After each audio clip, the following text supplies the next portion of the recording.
अस्सलाम वालेकुम। खबरों से आगे वॉइस ऑफ अमेरिका का प्रोग्राम और मैं हूं खालिद हमीद।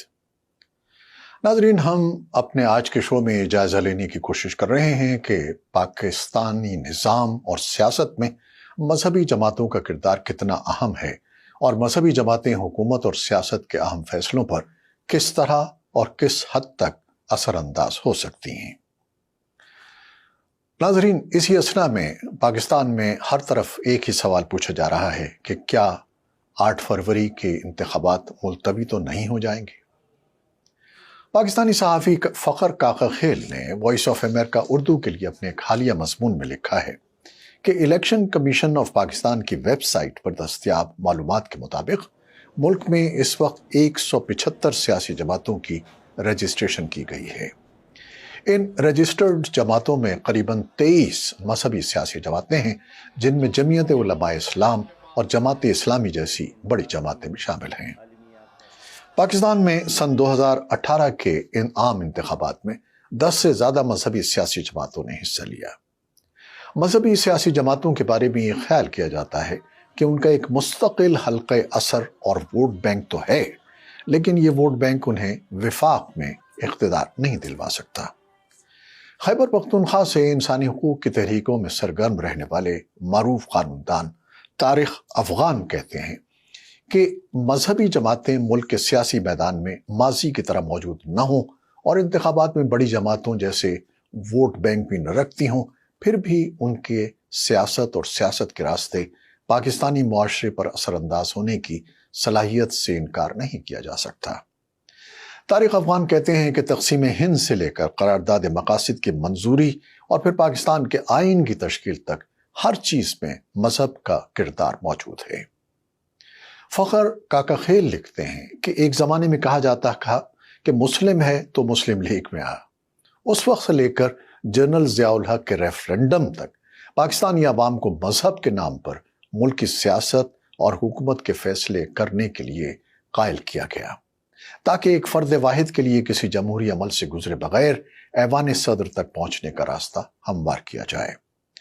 मजमून निगार ने पाकिस्तानी सहाफ़ी आसिमा शिराजी के हवाले से लिखा है कि बात अब नारों से आगे बढ़ चुकी है। अब मजहबी जमातें ही नहीं, सियासी जमातें भी मजहब का नाम इस्तेमाल कर रही हैं और अपने सियासी अज़ाइम को मजहबी लुबादा पहनाकर अवाम को अपनी नेक नियति का यकीन दिला रही हैं। बास का कहना है कि पाकिस्तान के ज़मीनी हक़ाइक़ की बदली हुई शक्ल तहरीक लब्बैक पाकिस्तान की सूरत में भी देखी जा सकती है, जिसका आगाज़ पंजाब से हुआ और फिर उसने एक सियासी क़ुव्वत की शक्ल इख्तियार कर ली है, जिसका मुज़ाहरा 2018 के इंतखाबात में TLP को मिलने वाले वोट थे। तारिक अफगान कहते हैं कि पाकिस्तान में कई ऐसे क़वानीन बने जिनके बनने में दीनी जमातों के दबाव ने बहुत अहम किरदार अदा किया।